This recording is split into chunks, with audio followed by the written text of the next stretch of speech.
Mais personne n'a intérêt à ce que l'Afrique se développe trop. Parce que si elle se développe demain, imaginons que l'Afrique développe son industrie, comme l'a fait la Corée du Sud, un pays qui était, il y a 60 ans, aussi pauvre que le Mozambique. Si demain elle se met à fabriquer des voitures, si demain elle se met à raffiner son pétrole, si demain elle se met à produire à transformer à faire de l'agriculture et transformer ses produits agricoles, elle va plus acheter nos importations. Et donc, on n'a pas intérêt à cette situation. C'est une interview de l'économiste français Thomas Porcher, qui dit clairement que l'Europe ne pourra jamais laisser la possibilité à l'Afrique de se développer. En tout cas, l'Occident n'acceptera jamais que l'Afrique se développe, parce qu'une Afrique qui se développe, c'est un danger pour l'Occident. Dans cette vidéo, on va écouter ces arguments qui sont pas moins pertinents, et ensuite, on va faire notre commentaire.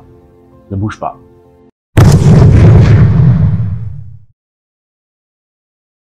Alors les amis, avant de poursuivre cette vidéo, je vous remercie de la partager, autant que faire se peut. Abonnez-vous à la chaîne si c'est la première fois. Partagez à tous ceux qui aiment l'Afrique, qui veulent voir l'Afrique se développer, qui sont sensibles aux questions de développement. Partagez-la à vos frères et à vos amis. Alors on va écouter Thomas Porcher, qui dans cette émission, lors d'une interview, nous démontrait pourquoi une Afrique développée serait un danger pour l'Occident. On écoute son intervention et on revient. Mais personne n'a intérêt à ce que l'Afrique se développe trop. Parce que si elle se développe demain, imaginons que l'Afrique développe son industrie, comme l'a fait la Corée du Sud, un pays qui était, il y a 60 ans, aussi pauvre que le Mozambique.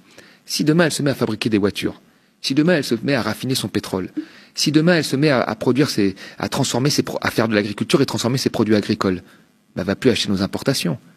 Et donc, on n'a pas intérêt à cette situation. On n'a pas intérêt. Donc, la volonté des pays riches, on fait de la géopolitique aujourd'hui, hein, partout, on voit bien, elle n'a pas intérêt à ce que ces pays se développent, c'est réel.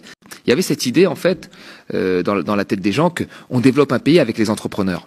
C'est une partie importante, mais c'est pas la partie principale. Il faut une industrie lourde.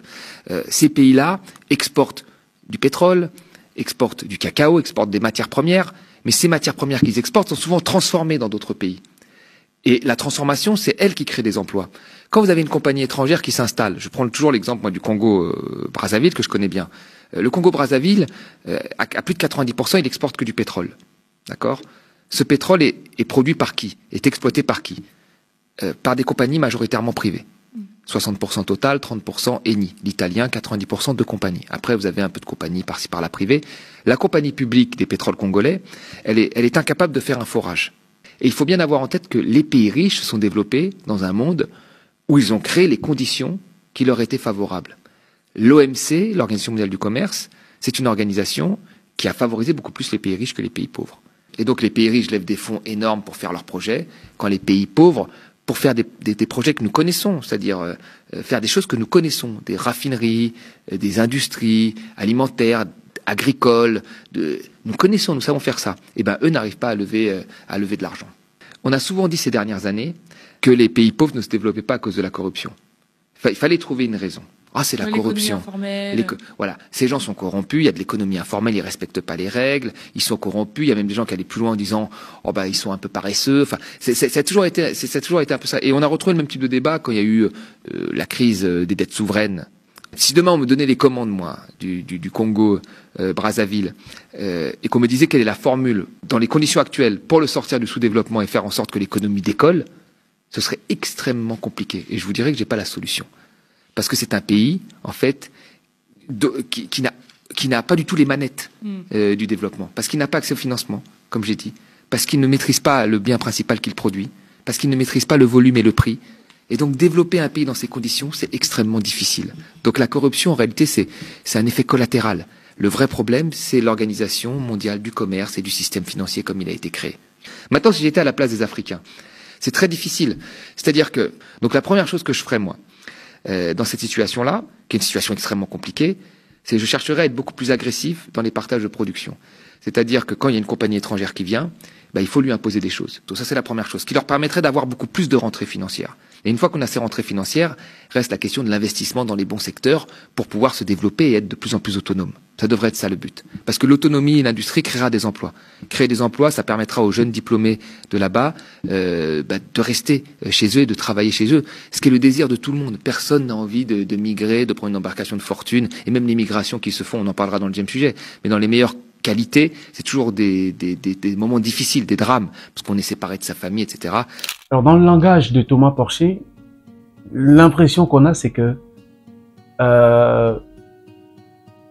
l'Afrique doit encore demander l'autorisation aux autres.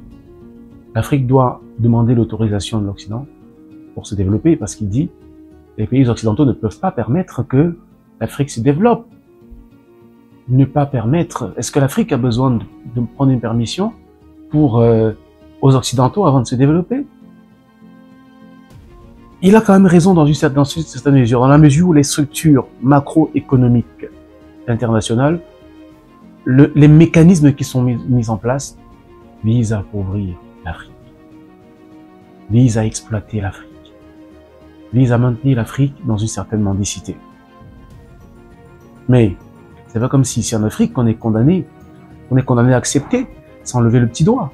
Thomas Porcher a également mis en avant un point important. Il dit que l'Afrique devrait obliger les multinationales qui s'installent en Afrique, par exemple, de permettre aux locaux d'intégrer leur capital.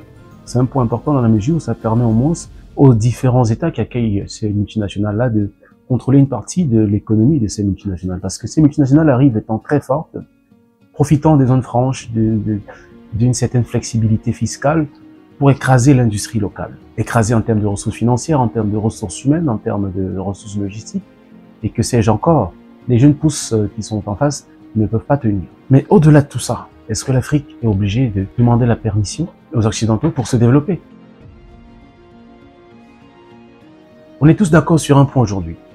Si l'Afrique a besoin de se développer, elle doit mettre un accent sur la transformation de ses propres matières premières.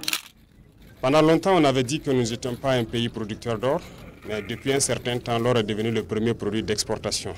Mais nous n'avons pas de contrôle sur l'or, que ce soit la recherche, la production, comme vous avez pu le voir, la raffinerie. Et nous nous sommes posés plein de questions et aujourd'hui, nous avons décidé de mettre toute une chaîne en place. Vous suivez avec l'APEC que nous voulons exploiter l'or nous-mêmes. Et aujourd'hui, nous posons la première pierre de la raffinerie. Il ne s'agira plus pour nous d'amener notre or à l'extérieur pour raffiner. Nous le raffinons sur place. Nous savons quelle est la teneur réelle donc, de l'or brut qui sort. Ça, c'est très important. Et aussi, à travers la SONASPE, c'est une manière d'inviter les orpailleurs locaux pour ramener l'or vers l'intérieur. Parce que la SONASPE est la structure qui va racheter l'or et qu'on puisse raffiner ici. Beaucoup d'or sortent du Burkina Faso de façon frauduleuse et qui contribue d'ailleurs à alimenter le terrorisme. Donc nous invitons les orpailleurs, que ce soit les collecteurs ou autres, de ramener l'or vers la portion centrale et en même temps inviter aussi la SONASPE à multiplier les guichets pour pouvoir collecter l'or. Et en plus de cette raffinerie, et j'espère que dans les jours à venir, nous avons un autre projet plus important qui est en cours. Il s'agit du traitement des déchets. Une usine qui a été conçue par des ingénieurs burkinabés, qui est actuellement en phase de test. Et nous espérons que dans les heures qui suivent, ils vont nous dire que le test est concluant. Et ça fait donc une chaîne complète pour pouvoir valoriser notre or. Aussi, Thomas Porcher semblait dire que c'est vraiment pas la corruption ou la malgouvernance qui est à l'origine du sous-développement en Afrique. Je veux bien qu'il ait raison, mais je pense que la corruption et la malgouvernance ont leur part de responsabilité dans le sous-développement en Afrique. Parce que la malgouvernance est une défaillance du leadership. La malgouvernance est l'expression d'un certain manque de leadership.